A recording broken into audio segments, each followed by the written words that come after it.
Good morning, everyone. Today, we'll look into a different kind of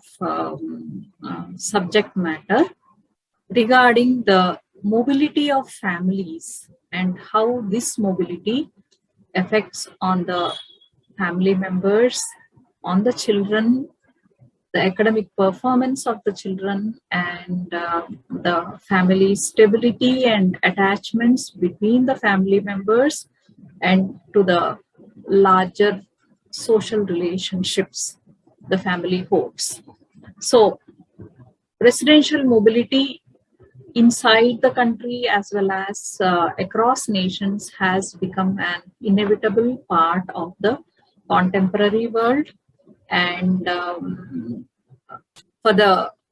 betterment of employment or betterment of education of the academic purpose or some other family needs, where this mobility has become as one of the important area of that we need to look into in the present situations. So mainly we are focusing on the concept of home, how the concept of home changes when these families move across, and we'll also look into how mainly it affects the different age group children if the mobility is happening at a younger age below 6 years, at a later childhood or during adolescence, how it affects their personality development, mental health, psychological health, as well as their academic performance. We'll also look into what are the different factors that can actually protect the families from these kind of mobility as a protective factors, and we'll conclude the session by looking into the kind of situations where sometimes because of the policies or entry policies of different countries, sometimes it is only one family member who may have to move for the purpose of getting into a kind of employment, while leaving the rest of the family back in their country. So in such cases, what happens to the children, and then how it can affect on their attachment, the social relationships, and different concepts related to that. So starting with the concept of home. When we say home, for most of us, home is a place where there is a kind of security, comfort, where everyday routine or everyday any situations, any conflicts are being negotiated. It is a place where there is continuation, good memories, bad memories, where there are resolutions made, and it is a memory for different important life events. So home, when we look at the concept of home, we are not looking at only the physical concrete home, but it is the home where a lot of energy is put into in terms of the kind of whatever the energies that are put into making it into a home across the period. Like say, some of the homes are considered to be here where they are living and they're spending their day-to-day life. Some of the homes are considered to be there where they have spent their childhood and still they are physically retain the status of having the past memories, and then the amount of emotional investment one has put in over a period of time in this home. So the concept of home is more in terms of spatial as well as geographical, and it crosses across the past, present, and the future. So someone who is living in a present home where it may not qualify if the person does not feel that this is where, this is how, or this is where the energies or the emotional investment of making it into a home can be put into. So in that case, there can be a struggle in their daily life as to looking forward for a permanent home, because always when someone says home, they are associating that with the concept of permanency. So home plays a very major role, not only for the adult family members. For a child, it is all the more important aspect. So a child growing in a permanent, a long-term home where there are different developmental stages, crossing different developmental stages, and then it plays a very important role in the development of the child, psychological as well as the social and physical development of the children living in that home or growing in that home. So home is not really looking at the physical construction or the physical space, but it is associated with a long-term continuity, or a kind of a place where there is safety and security, a freedom of expression and independence, and a lot more of these personality, where the person's or the children personality unfolds. So hence, when you are looking at the mobility or a residential mobility, all these concepts are being disturbed when it is a kind of situation where they have to leave what they consider or what they have invested, whether it is the emotional or the resources that are invested in the home, where they have to leave everything behind. It might bring in a kind of feelings associated with loss, a kind of sadness, or a kind of isolated kind of feelings, or being left in a new place, and a lot of disorganization that can come into one's being, where they have to leave their homes that they have invested in for many years, and then they have to move across, even if it is for the positive purpose of an employment or a better education purpose, or sometimes the mobility can be because of the negative factors like a divorce or poverty, where it's difficult to have a meeting the survival needs, where the family has to migrate to some other space, starting all over, putting into their energies all over into making another place or a space as a home. So it is not easy to accept a place and then investing emotional energies into it, unless until you look at it as a place where, or a kind of a comforting kind of an environment where you can put your energies and then have your own ideal home that you always want to look forward. So looking at the kind of effect that it can have with different developmental stages when there are parental migration, mostly it is because of the employment or survival purpose. When they are moving on, the time at which this mobility happens have a greater impact on the different members of the family. Looking at generally below 6 years of children, where they don't have too much of the social ties, and main attachment is with the caretakers, main caretakers being the parents. So as long as that relation is not disturbed, where you are not leaving the children with some other relative or an extended family, the effect is very minimal in terms of disturbance in the social aspect for the younger children. If you look at late childhood, where they start attending the school and they start sharing their day-to-day routine with other social settings like school, or other places where they develop these peer group friendships. So the mobility of the family can have, to some extent, have effect on these children in terms of feelings of being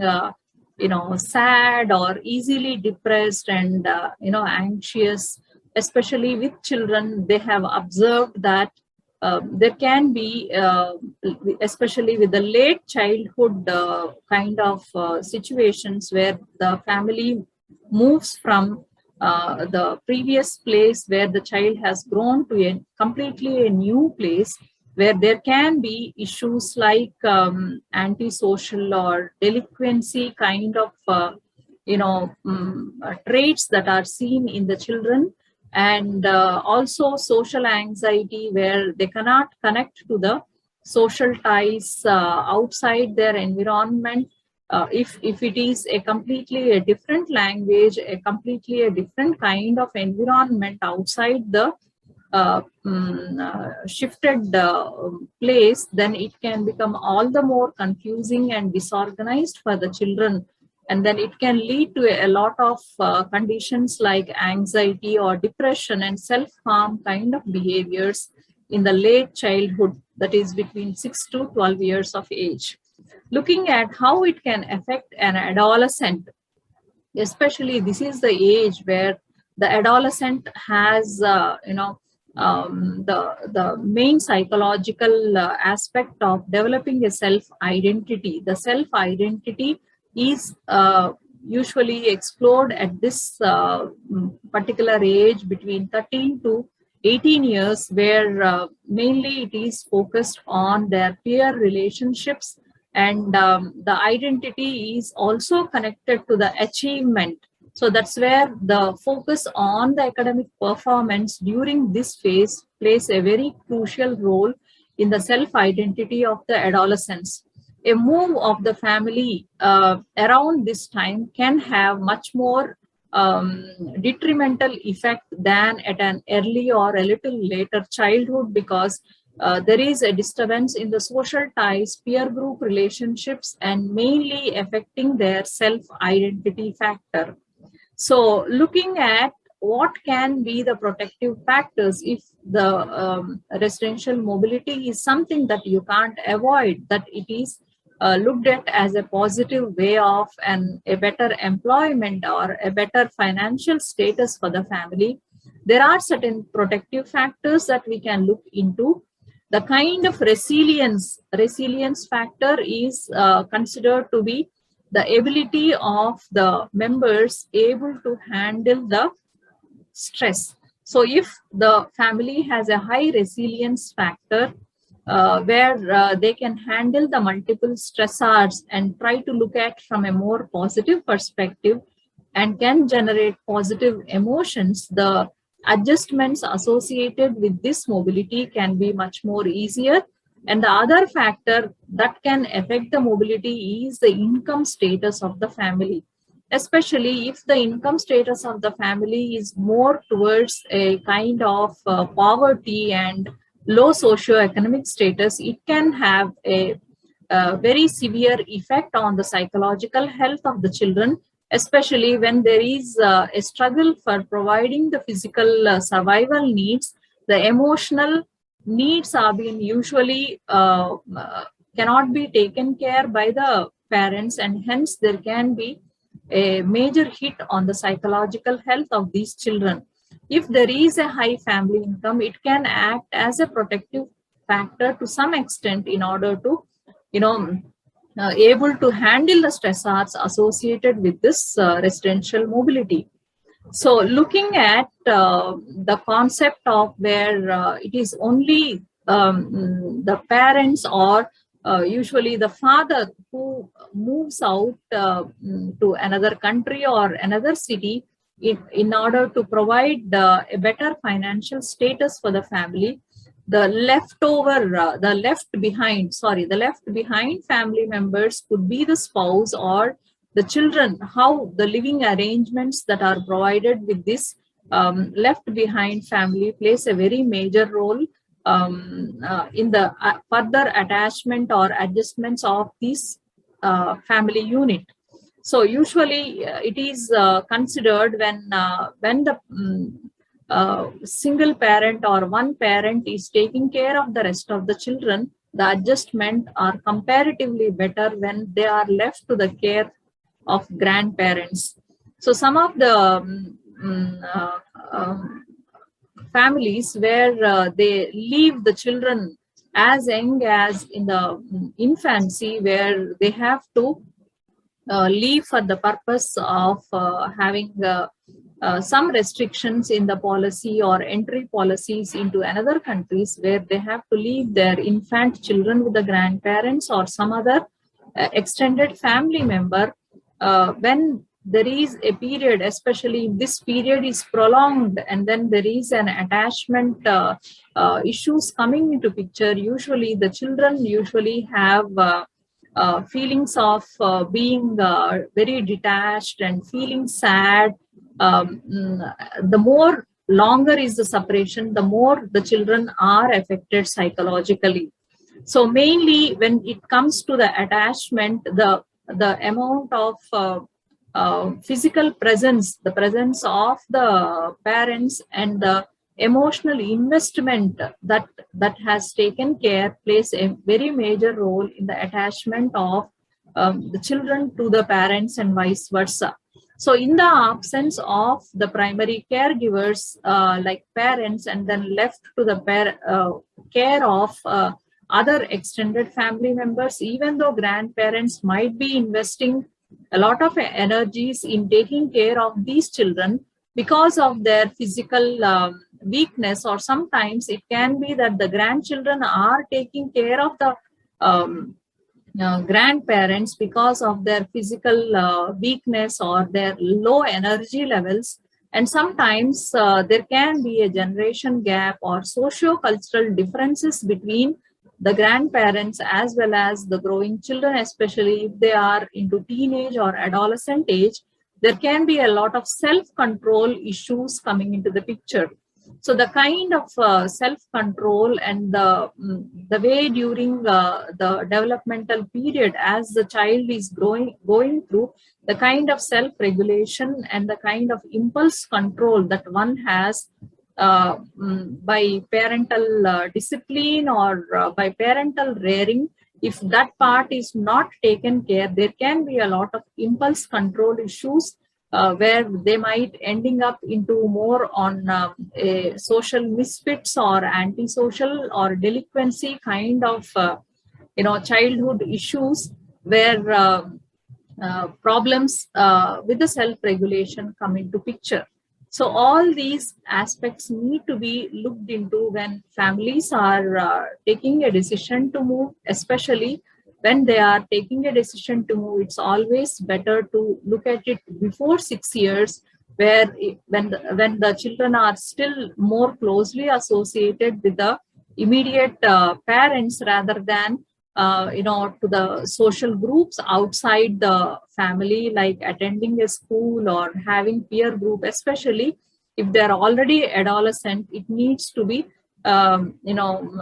carefully looked into the kind of stressors that one has to face through if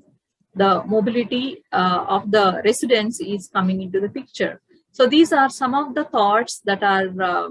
part of this discussion that I wanted to share today in the present video. Thank you all. Hope this video will be of some benefit to those families who are looking at residential mobility for positive reasons, as well as if the